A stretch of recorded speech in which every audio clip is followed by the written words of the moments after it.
Assalamualaikum warahmatullahi wabarakatuh. Innal hamdalillah nahmaduhu wa nasta'inuhu wa nastaghfiruh wa na'udzu billahi min shururi anfusina wa min sayyiati a'malina.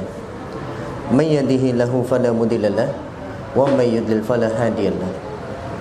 Asyhadu an la ilaha illallah wahdahu la syarika lahu wa asyhadu anna Muhammadan abduhu wa rasuluhu la nabiyya ba'da.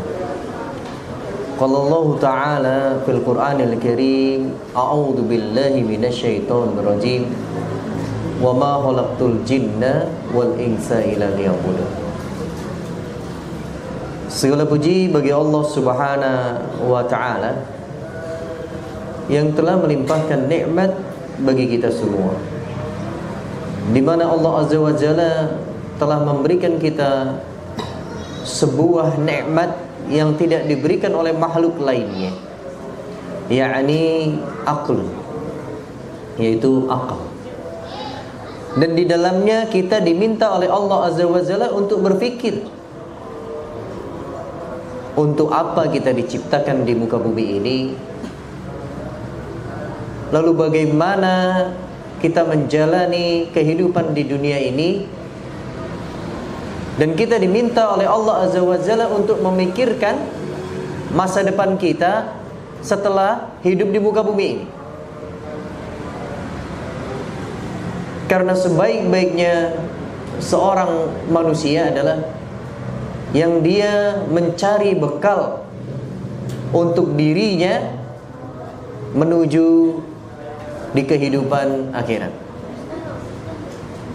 Semoga Allah Azza wa Jalla terus meningkatkan iman dan takwa kita, dan semoga Allah Azza wa Jalla memberikan kita rezeki yang halal, berkah dan berlimpah. Dan semoga Allah Azza wa Jalla jadikan keluarga kita sakinah, mawadah dan warahmah, dan kelak kita akan dikumpulkan di surganya. Salawat serta salam kepada junjungan Nabi besar Rasulullah sallallahu alaihi wasallam beserta keluarganya, sahabatnya, dan juga umat yang mengikuti beliau hatta yaumul qiyamah. Mudah-mudahan Allah perkenankan kita untuk bisa bertemu dengan baginda Rasulullah sallallahu alaihi wasallam dan mendapatkan syafaatnya. Amin ya rabbal alamin. Tapi para jemaah, Bapak Ibu sahabat yang dirahmati Allah, pada kesempatan pertemuan kali ini kita akan membahas sesuatu hal yang luar biasa, sesuatu dinamika di dalam bermuamalah ataupun berdagang. Dan ini adalah bagian dari prinsip kehidupan Islamiyah, di mana kita akan membahas bagaimana adab dan akhlaknya seorang pedagang. Dan kita ketahui ya, bahwasannya di antara kita yang hadir ini kebanyakan juga pernah berdagang ataupun berwirausaha ataupun berbisnis. Maka sudah seyogianya kita sebagai seorang muslim harus mengetahui bagaimana adab-adab dan akhlaknya menjadi sebagai pedagang dan juga pengusaha. Coba kalau kita bisa melihat bagaimana aspek di dalam kita berkehidupan sesuai dengan syariat yang Allah dan Rasulnya inginkan, pasti dimulai dari adabnya. Sebagai contoh saja, ketika kita bertemu dengan saudara kita ataupun teman kita, maka sunnahnya kita mengucapkan salam, Assalamualaikum. Ini bagian dari adab ya. Ketika kita ingin bepergian, maka disunnahkan kita untuk meminta izin ataupun memberikan berita. Ini bagian dari adab dan akhlak. Begitu juga ketika kita ingin melakukan sholat, maka kita diminta untuk tawaddu ataupun berwudu. Maka ini pun kita diminta untuk beradab kepada Allah Azza wa Jalla untuk membersihkan diri dari hadas. Ketika kita ingin berdoa kepada Allah Azza wa Jalla, maka kita disunnahkan, dianjurkan untuk apa? Untuk bersolawat, untuk beristighfar, lalu kita berdoa. Maka istighfar, begitu juga solawat, ini bagian dari adab dan akhlak kita sebagai seorang muslim. sebagai hamba Allah Azza wa Jalla. Dan pada malam hari ini kita akan membahas sesuatu yang spesifik lagi. Bagaimana adab-adab dan akhlak seorang muslim yang berstatus sebagai pengusaha ataupun pedagang. Walaupun antum statusnya bukan bagian dari pedagang, tapi minimal antum pernah berdagang, ataupun antum pernah menjadi konsumen. Dan dalam kehidupan sehari-hari kita tidak lepas kita melakukan jual beli, entah kita yang menjual ataupun entah kita yang membeli. Maka kita harus mengetahui bagaimana langkah-langkahnya agar kita dinilai oleh Allah Azza wa Jalla sebagaimana sarana untuk beribadah di dalam dunia perdagangan kita. Karena para sahabat yang dirahmati Allah, menurut al-Islam, asy-syariah, ya, di dalam agama kita, berdagang itu bukan hanya sekedar mencari keuntungan belaka, akan tetapi juga merupakan ibadah yang diatur oleh nilai-nilai yang luhur, adab, akhlak ataupun etika di dalam berdagang. Untuk apa? Untuk memastikan bahwa setiap transaksi yang kita lakukan ini dalam keadaan baik, dalam keadaan halal, dalam keadaan adil.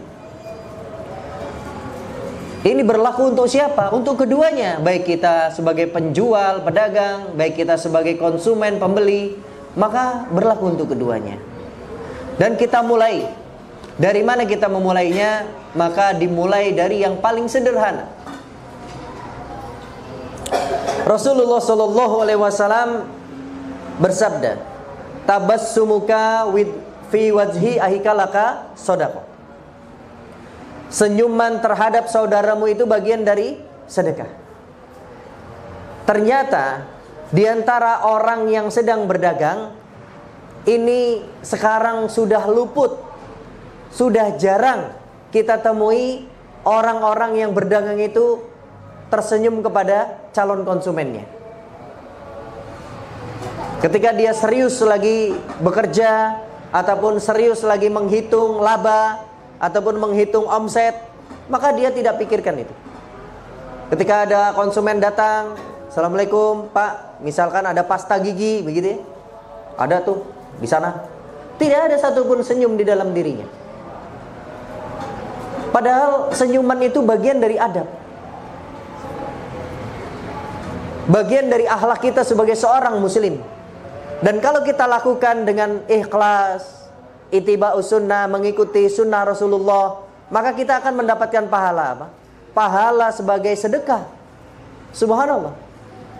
Walaupun kita tidak memberikan materi, tidak memberikan harta, namun senyuman yang tulus, senyuman karena kita berharap ridhonya Allah Azza wa Jalla, itu mengantarkan pahala yang besar bagi diri kita.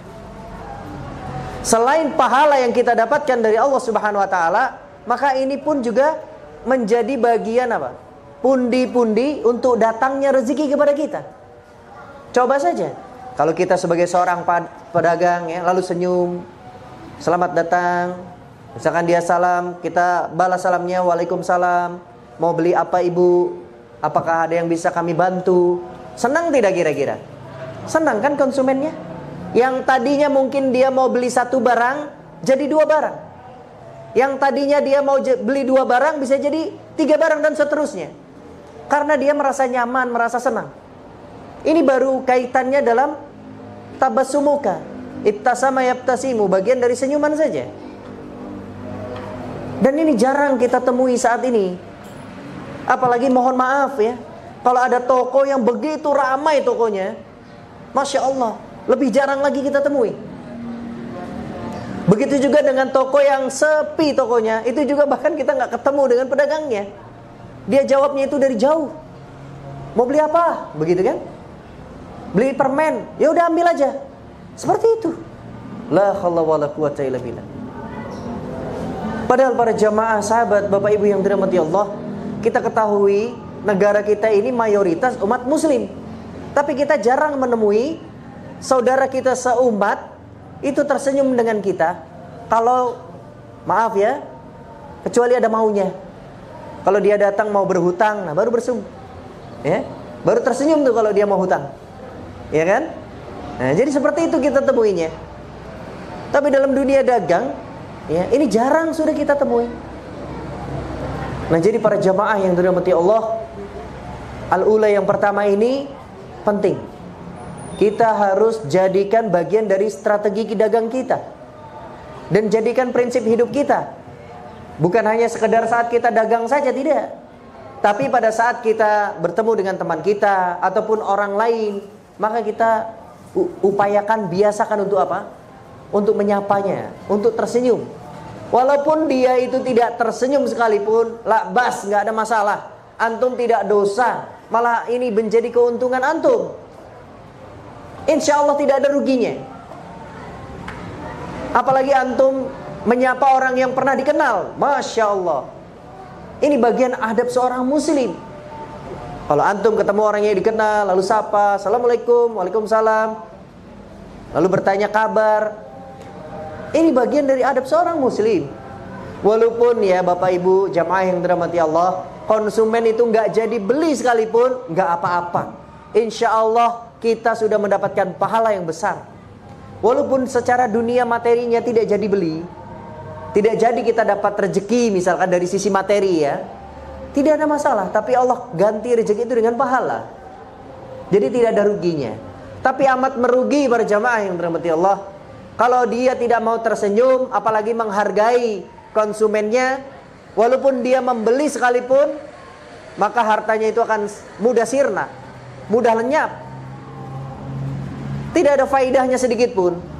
Dan bahkan kita layak tafakar, kita nggak pernah berpikir hartanya kemarin dari orang itu beli kemana ya. Kadang seperti itu para jamaah yang berkata. Ini bentuk-bentuk nyata bahwasannya harta yang didapat itu bukan dari hasil kebaikan, hasil sesuatu yang halal karena ridho Allah. Tidak, bisa jadi itu dari sesuatu yang salah, yang Allah benci, yang tidak sesuai dengan kaidah sunnah ataupun syariah. Jadi yang pertama adalah jujur. Lalu yang kedua para jamaah yang dirahmati Allah, yang disebut dengan as-sidiq wal wadah, yaitu apa? Kejujuran dan keterbukaan. Sebagaimana Rasulullah sallallahu alaihi wasallam bersabda, al-muslimu idza ba'a wastara sadaqa bayyana walam yujfi aiban barakallahu fi bai'ihi wa siraihi wa idza gassa wa kadzaba wa haqqallahu barakata bai'ihi wa siraihi. Seorang muslim jika menjual dan membeli dengan jujur dan menjelaskan barangnya serta tidak menyembunyikan cacatnya, maka Allah akan memberkahi dalam jual belinya. Dan jika ia menipu dan berdusta, maka Allah akan menghapus keberkahan dari jual belinya. Ini diambil dari kitabnya Al-Bukhari, kitabnya Al-Adab Al-Mufrad, ya, yang hadisnya diriwayatkan oleh Al-Bukhari, hadis nomor 347. Jadi para jamaah yang dirahmati Allah, kalau kita menjual ataupun membeli dengan rasa aman, jujur, menjelaskan. Kalau sebagai penjual menjelaskan produknya, sebagai pembeli menjelaskan apa keinginan kita, ya, serta tidak menyembunyikan cacat dari produk tersebut. Kalau ada kelemahan dari produk tersebut, kita sampaikan. Misalkan produk ini tidak bisa digunakan di dalam air, misalkan begitu, ya. Maaf Pak, ini jangan sampai kena air. Nah, ini kan kelemahan dari produk tersebut. Maka ini antisipasi sebagai konsumen agar ketika menggunakan produk tersebut tidak di dalam air, misalkan seperti itu, atau tidak dengan air, ya. Ini salah satu menyembunyikan cacat ketika orang tersebut bilang ini bisa dipakai kapan aja, bisa, ya. Bahkan di dalam pasir, di dalam air, ya, di dalam awan misalkan, di langit ketujuh misalkan seperti itu, ya. Wallahu a'lam bishawab. Kadang-kadang namanya pedagang itu berlebihan, mendramatisir produk-produk yang kemampuannya itu standar tapi dilebih-lebihkan. Agar tujuannya apa? Agar laku. Ini kan kebalikannya seperti itu, ya. Maka Allah Azza wa Jalla akan memberkahi dari jual belinya. Maka para jamaah yang dirahmati Allah, prinsip yang nomor 2 adalah apa tadi? As-siddiq wal wadah, yaitu kejujuran dan keterbukaan. Dan ini prinsip kita sebagai seorang muslim untuk kita melakukan jual beli, perdagangan dan sebagainya. Maka yang nomor 2 ini lebih sulit daripada yang pertama. Kalau yang pertama mungkin konsekuensinya lupa atau tidak terbiasa. Tapi kalau yang kedua ini konsekuensinya banyak. Bisa jadi memang produk yang kita jual ini banyak kelemahannya, sehingga tidak mungkin kita tidak menyembunyikan cacatnya.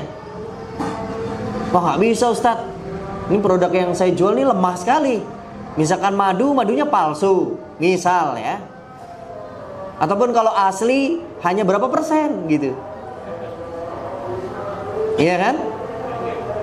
Atau kalau kita menjual motor ataupun mobil, ternyata kerusakannya banyak. Jadi nggak mungkin terjual Ustadz kalau kita sampaikan semua cacatnya. Misalkan bemper depannya pernah ditabrak nenek-nenek misalkan gitu ya. Yang belakang pernah ditabrak kambing misalkan ya. Atau bannya sudah mengalami kebotakan gitu kan. Jadi bukan hanya manusia saja yang mengalami kebotakan, ban juga. Ataupun mesinnya juga sudah mulai usang. Macam-macam permasalahan dari kecacatan produk tersebut. Maka para jamaah yang dirahmati Allah, yakinlah pada Allah Subhanahu wa taala.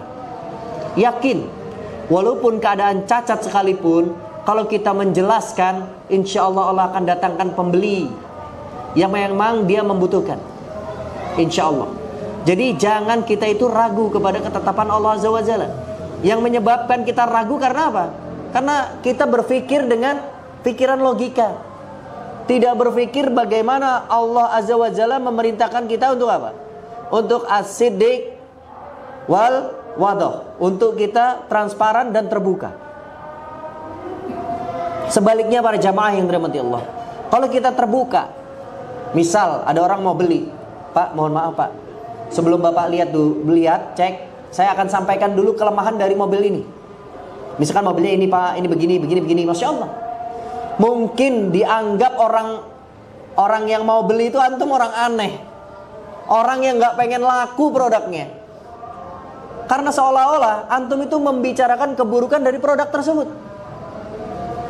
Banyak banget cacatnya, begitu ya. Padahal para jamaah yang dirahmati Allah, belum tentu semua calon pembeli itu suka dengan kita mengagung-agungkan ataupun membagus-baguskan produk. Banyak juga orang itu yang butuh dengan kejujurannya dari seorang penjual. Sekarang ini sudah mulai banyak orang yang suka dengan penjual-penjual yang terbuka, yang transparan, yang jujur. Pak, sebelum Bapak beli, daripada nanti Bapak kecewa, ya kan, untungnya nggak seberapa, tapi Bapak kecewa, nggak berkah, misalkan seperti itu. Saya sampaikan dulu Pak, kekurangan yang saya ketahui dari produk yang akan saya jual. Masya Allah, kalau orang seperti ini, maka insya Allah orang tersebut bisa dipercaya. Secara logika seperti ini, keuntungan sebagai pembeli, kalau dia diberikan kejujuran, mereka itu bisa berhitung. Ketika produk ini saya beli, saya harus melakukan perbaikan dari apa saja, dimulai dari mana saja, harganya berapa, minimal seperti itu. Tapi bayangkan para jamaah yang dirahmati Allah, kalau pembeli ini tidak diberi informasi dari penjualnya, dan penjualnya memang menyembunyikan, ketika dia bawa pulang, qadarullah speedometernya copot, atau bannya gembes, atau bemper depannya copot misalkan. Ini orang sudah kecewa.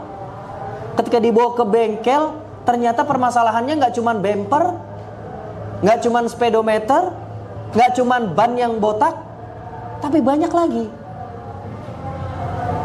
Intinya sama-sama mobil ini tidak dalam keadaan bagus. Maka yang lebih baik adalah kita transparan dan jujur pada jemaah. Kita terbuka menyampaikannya. Maka biasakan itu. Kalau misalkan ibu-ibu para jemaah yang dirahmati Allah, ini khusus yang banat ya, yang perempuan, An-Nisa, ini sering jual makanan kan. Kan ditanya, gimana bunda, enak gak rasanya? Sampaikan dengan jujur. Mohon maaf, karena bisa jadi saya tidak suka keju misalkan. Jadi menurut saya tidak enak, tapi mungkin kalau yang bagi suka keju enak. Jadi seperti itu. Jangan semua makanan dikatakan semuanya enak. Ditanya, enak gak Bu? Oh enak, ini suka. Banyak yang beli. Tidak seperti itu berjamaah. Terkadang pembeli ini juga butuh apa? Butuh keterbukaan, kejujuran. Tidak semua apa yang kita jual itu bagus di mata kita itu dengan cara menipu ataupun apa yang kita tidak ketahui juga. Kita belum pernah coba, kadang-kadang belum pernah menggunakan, bisa jadi ya, sehingga kita katakan bagus. Jadi para jemaah yang dirahmati Allah, ini adalah pondasi kita sebagai seorang pedagang, sebagai seorang muslim. Maka yang disebut dengan as-sidiq wal wadah ini penting di dalam kita untuk melakukan perdagangan. Dan penjelasan Imam An-Nawawi menjelaskan bahwa aspek kejujuran dalam berdagang ini mencakup seluruh aspek. Mulai dari tadi produknya, lalu tidak menipu timbangannya ataupun takarannya, ya, tidak menyembunyikan aib-aib di dalam barang tersebut, dan menekankan atau memberikan opsi pilihan kepada calon pembeli ataupun konsumen. Misalkan nih, kebutuhan konsumen itu sebenarnya A, tapi kalau kita menjual produk A itu untungnya sedikit misalkan, maka kita tawarkan yang B agar kita mendapatkan untung yang banyak. Padahal secara kebutuhan konsumen ini tidak butuh-butuh amat. Kan seperti itu berjamaah. Iya atau tidak? Contoh jual beli handphone. Misalkan ada ibu-ibu datang ke toko handphone. Ibu itu bilang, saya butuh handphone. Tujuannya untuk apa? Ya untuk berkomunikasi saja. Misalkan WA, ataupun SMS, ataupun telepon, ataupun browsing. Tidak digunakan yang lainnya. Misalkan kalau foto gimana? Ya ala kadarnya lah. Jarang saya foto juga misalkan. Maka sebenarnya harusnya dia cukup membeli handphone yang seharga 1 juta misal. Tapi kadang ya menjual itu pengen untung lebih. Dia kalau menjual handphone yang harga 2 juta, untungnya bisa 2 kali lipat daripada yang 1 juta. Maka disampaikan, ibu, ini produk terbaru. Ibu tadi butuhnya handphone, wah ini udah lebih bu. Nanti bisa foto, dipraktekkan, ya. Nanti bisa edit video, edit foto, dan sebagainya. Padahal sebenarnya orang ini tidak butuh. Alhasil, konsumen itu apa? Konsumennya tergiur. Yang tadinya dia tidak butuh, tapi benar juga ya. Ini kalau diedit jadi bagus, misalkan seperti itu. Akhirnya beli dengan harga yang 2 juta. Ini yang dimaksud oleh Al-Imam An-Nawawi.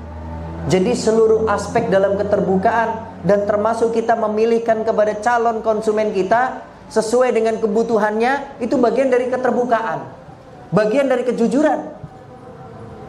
Sulit tidak? Sangat sulit para jemaah yang dirahmati Allah. Sangat sulit. Bagi orang yang tidak terbiasa, maka saya sarankan untuk membiasakan diri. Paksa diri kita. Takutlah pada Allah Azza wa Jalla. Dan ingatlah, kita ini butuhnya keberkahan dari Allah. Butuhnya apa? Keberkahan dari Allah. Jadi kalau kita berdagang, berjual beli, kita tidak mendapatkan keberkahan, maka amat merugi. Karena banyak orang yang salah paham di zaman sekarang. Sangat salah paham. Orang berpikir masa depan dunia, padahal salah para jamaah yang dirahmati Allah. Dunia itu tidak punya masa depan. Demi Allah, dunia tidak punya masa depan. Karena Allah sendiri yang mengatakan dunia akan Allah musnahkan. Akan ada hari kiamat. Jadi dunia itu tidak ada masa depan. Yang ada masa depan di mana? Di akhirat. Jadi kalau kita memikirkan masa depan dunia, ini kesalahan besar. Harus kita hapus dalam-dalam dari mindset kita. Kita hapus dalam-dalam dari pikiran kita bahwasannya dunia itu tidak punya masa depan. Coba kalau kita pikirkan, semua harta yang kita dapatkan di dunia, apakah nanti akan kita bawa ketika kita di akhirat? Tidak ada satu pun. Kita akan kembali dalam keadaan tidak memiliki apa-apa. Semua harta yang kita dapatkan di dunia akan kita tinggalkan. Untuk siapa? Untuk manusia yang masih hidup tentunya. Berarti Dunia itu tidak punya masa depan, tidak ada. Jadi kalau kita berdagang untuk masa depan dunia kita, salah. Harusnya kita berdagang untuk masa depan akhirat kita. Tidak mungkin Allah Azza wa Jalla itu menyia-nyiakan usaha hambanya, itu tidak mungkin. Sangat tidak mungkin. Jadi para jamaah yang dirahmati Allah, peganglah bagian dari prinsip hidup seorang muslim. Sebagaimana qad aflahal mu'minun, sungguh beruntung orang-orang yang mukmin. Summa as-salisa, yang ketiga, yaitu al-wafa bil ahad wal amanah. Menempati janji dan amanah. Jadi para jamaah yang dirahmati Allah, sebagaimana Allah Azza wa Jalla sampaikan di dalam surat Al-Maidah ayat pertama, ya ayyuhalladzina amanu aufu bil uqud. Hai orang-orang beriman, penuhilah akad-akadmu itu. Jadi setiap janji yang dibuat di dalam transaksi jual beli, baik lisan maupun tulisan, harus ditepati. Di zaman saat ini, la haula wala quwata illa billah, sering banyak orang menipu di dalam janji. Ketika ditanya, ibu ada produk ini? Ada. Oh baik, nanti sore saya ke sana ya. Oh silakan. Nanti sampai sana sebenarnya barang itu tidak ada, tapi kita punya pilihan lain untuk dia. Sampai di sana barangnya nggak ada. Oh maaf bu, ternyata tadi barusan sudah laku ini itu, ataupun macam-macam alasannya. Tapi kita punya barang pilihan yang lain. Mungkin ibu seperti ini butuhnya, jadi ada pilihan yang lain. Ini termasuk bagian dari apa? Al-wafa bil ahad wal amanah. Tidak menepati janji dan tidak amanah. Boleh nggak? Nggak boleh. Demi alasan apapun tidak boleh. Dari para jamaah yang dirahmati Allah, hal seperti ini tuh seperti terbiasa di dalam kehidupan kita. Padahal ini bagian dari menipu. Tidak konsekuen, tidak konsisten, dan tidak amanah. Dan saya sarankan bagi kita yang hadir di sini, kalau sebagai pembeli ataupun konsumen ya, misal kita sebagai konsumen menemui hal tersebut, maka baiknya kita tidak usah beli, cari pedagang yang lain. Karena kalau kita beli, maka mereka merasa berhasil dan mereka akan melancarkan hal yang serupa kepada orang lain lagi. Maka tidak boleh. Begitu juga dengan aspek harga. Misal, bu, ini harganya berapa? Oh, itu harganya 100 ribuan. Berapa? 100 ribuan. Ini nggak jelas. Berangkat kita jauh ke Meranggen misalnya. Sampai sana harganya 199.000 rupiah. Masya Allah. Ya sama aja 200.000 kan, kurang 1.000. Ini termasuk orang-orang yang tidak amanah atau membuat orang mutahayyir, bingung antara jadi beli atau tidak. Karena udah kadung jauh, maka biasanya beli. Boleh tidak? Tidak boleh. Ini bagian adab yang tidak baik, bagian akhlak seorang muslim yang tidak bagus. Di sektor apapun, bukan hanya bagian dari pedagang, tapi sering pedagang melakukan seperti ini. Begitu juga dengan penjualan, misalkan ditanya spesifikasi, bagus pak, ini dan sebagainya. Sampai sana ternyata tidak seperti itu. Maka ini tidak sesuai dengan janjinya. Ya. Di dalam Ibnu Katsir ya, penjelasan beliau di dalam tafsir Ibnu Katsir menjelaskan bahwa ayat ini mencakup semua bentuk akad janji kita, termasuk dalam muamalah jual beli, pedagang yang amanah ya, maka akan mendapatkan pahala yang besar di sisi Allah Subhanahu wa taala. Termasuk kalau kita janjian COD misalkan. Janjian COD jam berapa? Jam 5. Oke. Ternyata ketika jam 5 kita sudah OTW, dia WA. Maaf bun, gak jadi, saya lagi ada acara. La haula wala quwata illa billah. Ana menyarankan kepada pedagang yang seperti ini skip, ataupun konsumen yang seperti ini skip, karena dia akan terus mengecewakan kita. Jadi tidak perlu. Begitu juga ada konsumen yang tidak amanah, ada banyak. Sudah deal harga, spesifikasi, gambar, video, semua sudah dikasih. Oke, deal ya 10 ribu misalnya. Oke, setelah COD masih ditawar. La haula wala quwata illa billah. Ah udahlah, 9 ribu aja deh, 8 ribu aja deh. Ini ternyata saya tuh sebenarnya nggak begitu butuh amat, misalkan seperti itu. Ana menyarankan tinggalkan. Tidak usah bertransaksi dengan orang yang seperti itu, karena dia akan mengecewakan kita terus dan menerus. Setelah dia beli pun kita kasih, misalkan beli, nanti ketika ada kerusakan sedikit kita dihubungi lagi, kita direpotkan lagi, capek ya. Baiknya kita tinggalkan. Kalau dia sudah tidak amanah, maka kita tinggalkan. Dan yakin Allah akan ganti penjual atau pembeli yang amanah, yang cocok dengan keadaan prinsip hidup kita, dan kita akan dipertemukan. Dan berikutnya para jamaah yang dirahmati Allah, at-tasamu fil ribah, yaitu tidak mengambil keuntungan yang berlebihan. Meskipun mencari keuntungan adalah tujuan kita dalam berdagang, maka Islam itu menganjurkan kita, bukan melarang ya, menganjurkan kita untuk tidak mengambil keuntungan yang terlalu besar hingga merugikan konsumen ataupun pembeli. Intinya, prinsipnya adalah keuntungan yang tidak wajar, dan intinya juga tidak menjolimi. Ya, sebagaimana Rasulullah SAW menyatakan, rahimahullah rajulan samhan ijaba'a wa ijastara wa ijaqtada.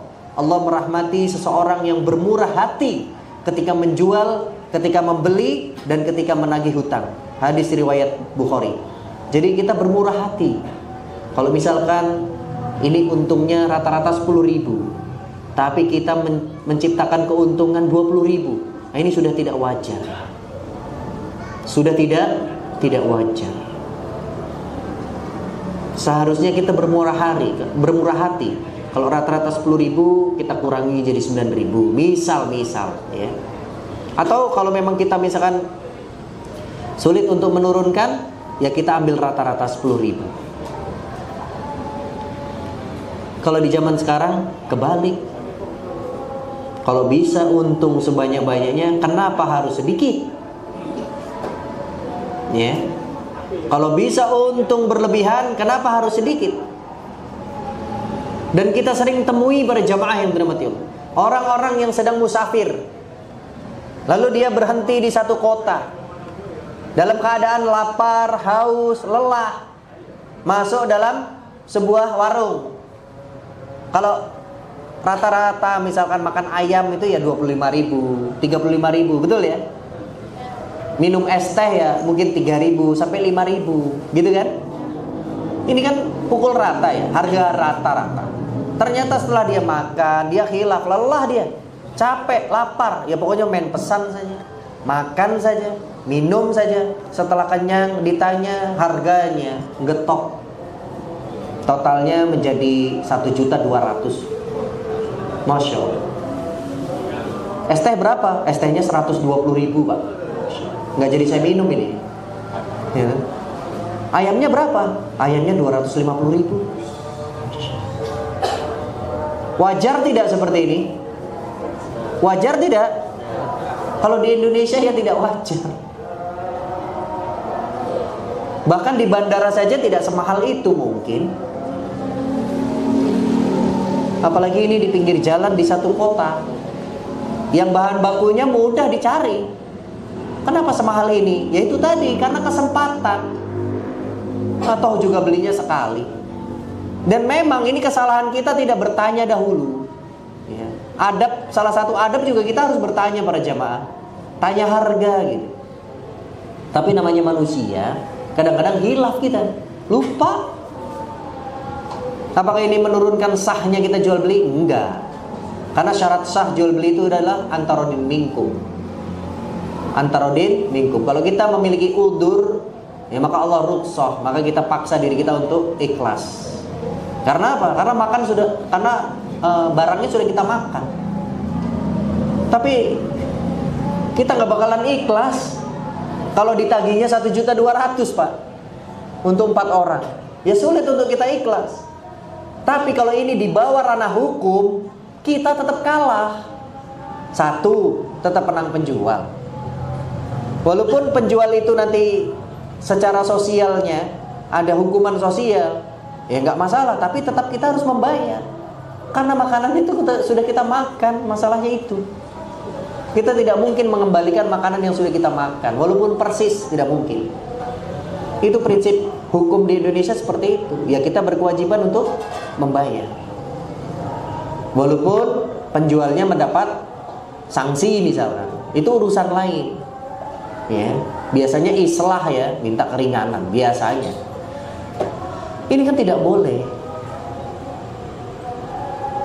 Antum sebagai penjual seperti itu, ya dahsyat sekali. Memang cepat kaya antum, mungkin cepat bisa pergi haji. Tapi hasil apa? Ya hasil berbuat keburukan. Mengambil keuntungan itu tidak wajar. Maka ini bagian dari sesuatu hal yang tidak dianjurkan. Ya. Maka Rasulullah SAW mengatakan, rahimahullah rajulan samhan ijaba'a wa ijastara wa idaqtada. Allah merahmati seseorang yang bermurah hati ketika menjual, ketika membeli, dan juga ketika menagih hutang. Hadis riwayat Bukhari. Ya. Dan Al-Imam Al-Ghazali dalam kitabnya Ihya Ulumuddin menjelaskan bahwa keuntungan yang baik adalah yang didasarkan pada keridhaan antara dan minkum kedua belah pihak, dan tidak menyebabkan kesulitan bagi kedua belah pihak, baik pembelinya, penjualnya. Beliau menganjurkan agar pedagang tidak hanya fokus kepada keuntungan materi, tapi juga mencari keberkahan dan mendapatkan manfaat dari produk yang dia jual yang digunakan kepada saudaranya. Nah, itu juga dapat pahala. Ya. Ini adalah penting sekali. Dan yang berikutnya para jamaah yang dirahmati Allah, yang berikutnya adalah ar-rifqu wal musamahah. Apa itu? Bersikap ramah dan mudah memaafkan. Nah, pedagang muslim itu diharapkan untuk bersikap ramah. Ini bagian dari pelayanan. Senyuman itu juga bagian dari keramahan. Ya, santun, tidak kasar kepada pembeli, intonasinya dijaga. Ya, apabila ada perselisihan, perbedaan pendapat, maka kita sebagai pedagang mengalah. Ya, dan seyogianya diselesaikan dengan cara yang baik dan kita mudah untuk meminta maaf kepada pembeli. Jadi bukan menganggap pembeli raja, bukan. Tapi kita menghindari perselisihan. Kalau misalkan pembeli mengatakan, nanya sama kita, merah sama hijau bagusan yang mana Pak? Kalau saya sih bagusan yang hijau. Oh salah, merah yang bagus. Susah kan kalau sudah ketemu orang yang seperti ini. Awalnya dia itu bertanya pada kita, tapi kita kasih pendapat tidak terima. Betul gak? Iya Pak, iya Bu. Jadi ibu-ibu jangan tanya sama pedagang ya. Tanya sama suaminya apalagi, ribut nanti sama suaminya. Ya, sudahlah pilih sendiri. Nanti sudah dikasih tahu hijau lebih bagus Bu. Oh enggak ah, merah, hijau norak. Loh, susah kan kayak gini. Akhirnya apa pedagang? Kalau dia bahasanya apa? Memaksakan diri terhadap nafsunya misalkan, ataupun ketetapannya, pendapatnya, memaksakan diri, ya ribut. Enggak, hijau bagus, begini-begini. Itu banyak orang yang pakai hijau. Merah tuh gelap, petang. Nah, misalkan begitu. Kelabu misalkan. Nah, itu kan enggak bagus. Baiknya kita mengalah. Oh begitu Bu, baiklah kalau pendapat Ibu merah lebih bagus, ya sudah. Intinya biar cepat selesai itu transaksinya. Jadi kita mudah-mudah aja bermaaf. Oh maaf ya Bu ya, kalau pendapat saya salah. Ya mungkin saya kurang pengalaman ya. Kalau pendapat Ibu merah bagus, Masya Allah, silahkan aja Bu, bagus juga. Gitu aja udah. Ya, walaupun kita suka dengan warna hijau, tapi dia yang pakai, dia yang punya uang. Kadang kita lupa sebagai pedagang. Dia yang mau beli, dia yang punya uang. Kenapa kita yang sewot kan gitu ya? Jangan seperti itu.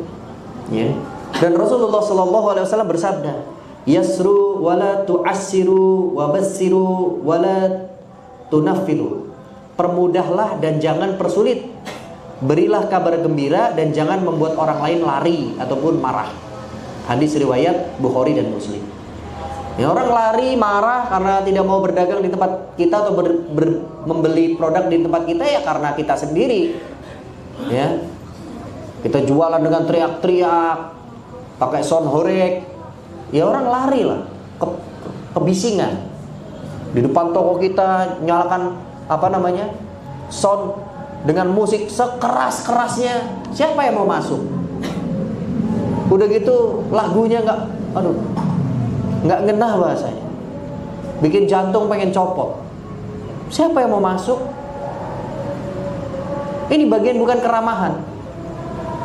Atau kita punya warung makan, setel musiknya, masya Allah, sampai kita tuh berkomunikasi antara penjual pembeli tuh nggak dengar. Udah deket aja nggak dengar. Minum satu, hah? Minum satu, hah? Begitu terus. Kesel-kesel matikan listriknya, minum satu, kan begitu. Betul atau tidak? Iya apa enggak? Jadi sejak kapan model-model keramaian, kebisingan itu bisa memperlancar rezeki itu sejak kapan? Menurut anak nggak ada tuh kayak gitu. Malah orang datang itu malas.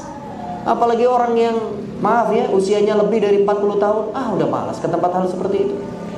Anak-anak pun juga mau beli apa? Toh juga tidak dilakukan seperti itu, insya Allah akan datang rezeki, malah lebih banyak.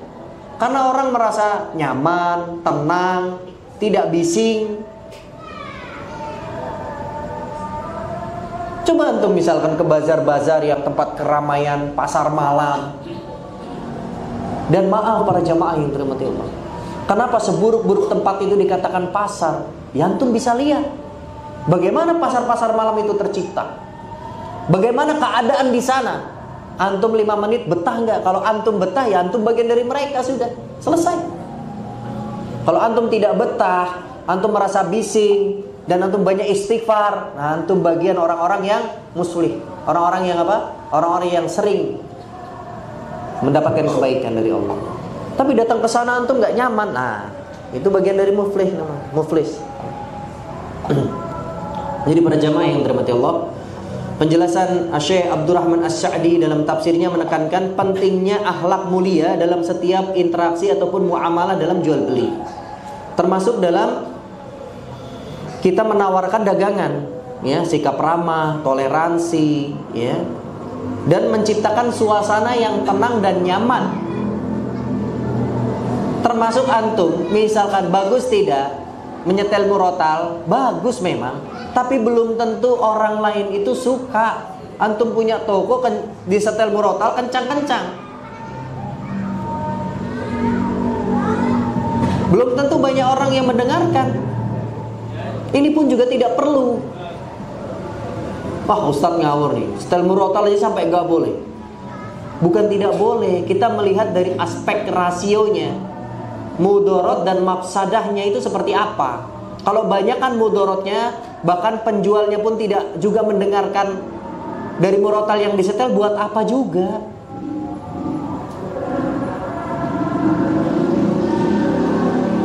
Jadi ini pun juga tidak perlu. Kita ingin memunculkan apa? Suasana islami begitu.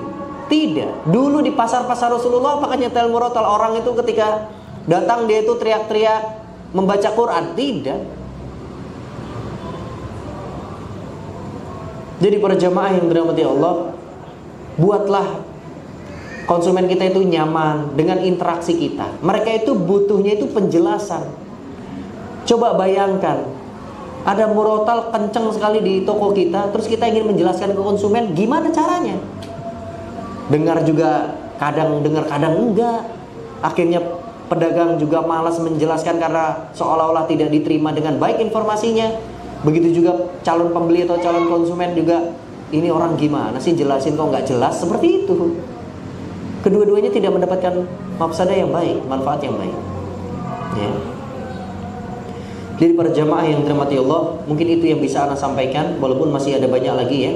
Tapi sepertinya waktunya kita cukupkan karena sebentar lagi kita akan masuk dalam sholat Isya insyaallah.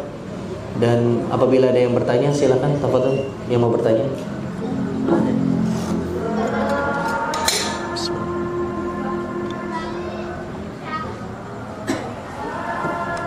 Ya, tidak ada. Cukup ya. Para jemaah, Bapak Ibu, sahabat yang dirahmati Allah, Sebelumnya saya mohon maaf apabila ada kata-kata saya yang salah, itu datangnya dari saya pribadi, dan apabila ada kebenaran itu datangnya dari Allah Azza wa Jalla. Subhanallah ala husni istimaikum, jazakumullah khairan katsiran. Kita akhiri kajian ini dengan bacaan hamdalah, alhamdulillahirabbil alamin, dan kita tutup dengan bacaan kifaratul majlis, subhanakallahumma wa bihamdika asyhadu an la ilaha illa anta wa astaghfiruka wa atubu ilaik. Wassalamualaikum warahmatullahi wabarakatuh.